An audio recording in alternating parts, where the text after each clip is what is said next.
অন্নপূর্ণা ভাণ্ডারের টাকা 1 জুন থেকে অ্যাকাউন্টে ঢুকবে এবং প্রতি মাসে মাসে 3000 টাকা করে অ্যাকাউন্টে দেওয়া হবে, সেই ঘোষণা আপনারা এতক্ষণে পেয়ে গেছেন।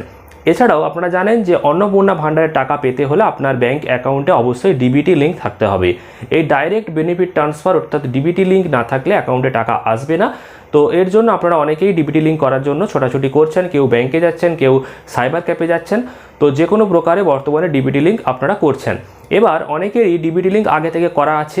এবার ডিবিটি লিঙ্ক যখন চেক করছে তখন একটা সমস্যার সম্মুখীন অনেকেই হচ্ছেন এবং অনেক প্রশ্ন মনের মধ্যে আসছে।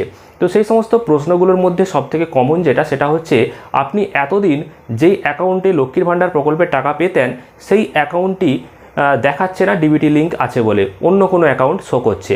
আবার অনেকে এটাও বলছেন যে এতদিন যেই অ্যাকাউন্টে লক্ষ্মীর ভাণ্ডার প্রকল্পের টাকা পেতেন সেই অ্যাকাউন্টটা দেখাচ্ছে না, একটা অন্য জয়েন্ট অ্যাকাউন্ট দেখাচ্ছে।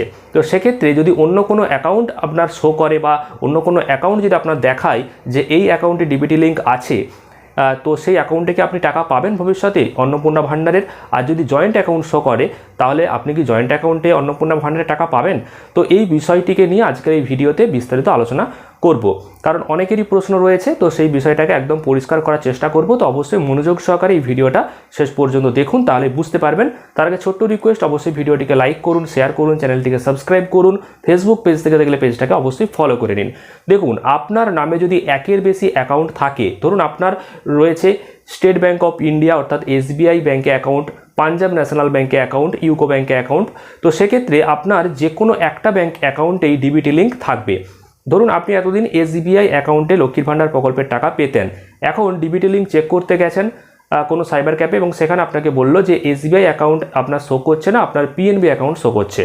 এবার আপনার মনের মধ্যে প্রশ্ন, তাহলে PNB অ্যাকাউন্টে টাকা আসবে তো? কারণ এতদিন তো SBI অ্যাকাউন্টে টাকা পেয়েছি, তো এর পরবর্তীতে এই অ্যাকাউন্টে টাকা আসবে তো? তো আপনাদেরকে জানাবো, অবশ্যই আপনি টাকা পাবেন। যেই অ্যাকাউন্টে ডিবিটি লিঙ্ক শো করছে সেই অ্যাকাউন্টে আপনি টাকাটা পাবেন। তবে হ্যাঁ, এক্ষেত্রে আপনাকে যেটা করতে হবে সেই অ্যাকাউন্টটিকে চালু রাখতে হবে। অনেকেই কী করেন, যেই অ্যাকাউন্টে এতদিন টাকা পেয়েছেন সেই অ্যাকাউন্টটিকে চালু রেখেছেন, বাকি সমস্ত অ্যাকাউন্টগুলো চালু রাখেননি, কোনো লেনদেন করেননি। সেক্ষেত্রে আপনাকে বর্তমানে সেই অ্যাকাউন্টগুলোকে চালু রাখতে হবে, নইলে অ্যাকাউন্টে টাকা আসবে না। তো আপনাদেরকে এটাই জানাবো, বর্তমানে যে অ্যাকাউন্টটা শো করবে সেই অ্যাকাউন্টটি যাতে চালু থাকে, যাতে লেনদেন আপনি করতে পারেন, সেই ব্যবস্থা আপনারা করুন, ব্যাংকে যান, তাহলে কোনো অসুবিধা নেই। তো এটা গেল একটা প্রসেস। আর একটা হচ্ছে জয়েন্ট অ্যাকাউন্ট অনেকে শো করছে, কারণ অনেকেই দেখবেন যে আপনার নামে একটা সিঙ্গেল অ্যাকাউন্ট রয়েছে এবং আপনি পরিবারের অন্য ব্যক্তির সাথে কোনো ব্যাংকে জয়েন্ট অ্যাকাউন্টে যুক্ত রয়েছেন। তো জয়েন্ট অ্যাকাউন্ট যদি শো করে ডিবিটি লিঙ্কে, সেক্ষেত্রে জয়েন্ট অ্যাকাউন্টে কি টাকা আসবে? তো সেক্ষেত্রে আপনাদেরকে জানাই, PM কিষাণ প্রকল্প কেন্দ্র সরকার দেয় এবং PM কিষাণ প্রকল্পে আমার চেনাশোনা ব্যক্তি রয়েছে এমন যারা একই পরিবারের ব্যক্তি এবং জয়েন্ট অ্যাকাউন্ট রয়েছে এবং জয়েন্ট অ্যাকাউন্টেই দুজনেই টাকা পায়।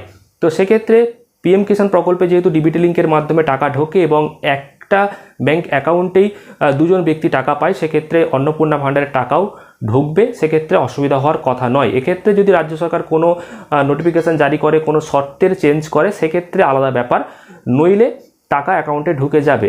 তো যদি কোনো সিঙ্গেল অ্যাকাউন্ট আপনার থাকে, তো সেই সিঙ্গেল অ্যাকাউন্টে ডিবিটি লিঙ্ক করে রাখাটাই সবথেকে ভালো। তবে যদি জয়েন্ট অ্যাকাউন্ট থাকে, সেই জয়েন্ট অ্যাকাউন্টে আপনি টাকা পেয়ে যাবেন আশা করা যায়। তবে চেষ্টা করবেন যদি সিঙ্গেল অ্যাকাউন্ট অন্য থাকে, সেই অ্যাকাউন্টে ডিবিটি লিঙ্কটাকে ট্রান্সফার করে দেওয়া, কারণ ডিবিটি লিঙ্ক ট্রান্সফারও করা যায়। তবে বর্তমানে অনলাইনে ট্রান্সফার করতে গেলেও অনেক সমস্যার সম্মুখীন হতে হচ্ছে, সার্ভার ডাউন থাকছে, আপনি হয়তো করতে পারবেন না। তবে চেষ্টা আপনি করতে পারেন, যদি সিঙ্গেল অ্যাকাউন্ট আপনার থাকে সেই অ্যাকাউন্টে ডিবিটি লিঙ্ক করে নেওয়া। আর যদি আপনার নামে একের বেশি অ্যাকাউন্ট থাকে এবং সবগুলোই সিঙ্গেল অ্যাকাউন্ট থাকে, তাহলে যেই অ্যাকাউন্টটা শো করছে সেই অ্যাকাউন্টে টাকা আসবে, কোনো অসুবিধা নেই। সেক্ষেত্রে কোনো পরিবর্তনও করতে হবে না। তবে সেক্ষেত্রে আপনি শুধু একটু খেয়াল রাখবেন, যেই অ্যাকাউন্ট শো করবে সেই অ্যাকাউন্টটাকে চালু রাখার, তাহলেই অ্যাকাউন্টে টাকা পৌঁছে যাবে।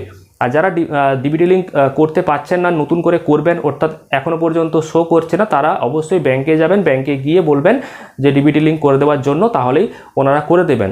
হাতের কাছে অবশ্যই যে সমস্ত ডকুমেন্টগুলো রাখবেন সেই লিস্ট আপনাদেরকে বলে দিচ্ছি, মনে করে নিয়ে যাবেন সাথে করে। সেটা হচ্ছে Aadhaar card, voter card, PAN card যদি থাকে প্যান কার্ড, আর যদি প্যান কার্ড না থাকে অসুবিধা নেই, একটা অন্য ফর্ম ব্যাংক থেকে দেওয়া হবে, ফর্ম 60, সেটা পূরণ করলেই হবে। আর অবশ্যই 1 কপি ছবি এবং ব্যাংকের পাসবই এগুলো নিয়ে যাবেন, তাহলেই কাজ হয়ে যাবে আপনার, এবং ব্যাংক থেকেই ডিবিটি লিঙ্কটা খুব সহজেই করে দেওয়া হবে। অযথা বিভ্রান্ত হবেন না, ভয় পাবেন না, খুব সহজ প্রসেস। বর্তমানে হয়তো একটু ভিড় থাকবে, কিন্তু সময় নিয়ে আপনাকে করে নিতে হবে, তাহলেই কাজগুলো আপনার হয়ে যাবে এবং প্রতি মাসে মাসে টাকা আপনি পেয়ে যাবেন। তো এছাড়াও যদি আপনাদের কোনো প্রশ্ন থাকে, কোনো কিছু জানার থাকে, অবশ্যই কমেন্ট করবেন, আপনাদের প্রশ্নের উত্তর দেওয়ার চেষ্টা করব। আর ভিডিওটি প্রচুর পরিমাণ শেয়ার করে দিন, লাইক করুন, আর অবশ্যই পেজটিকে ফলো করুন গুরুত্বপূর্ণ আপডেটগুলো পরবর্তীকালে পাওয়ার জন্য। ধন্যবাদ।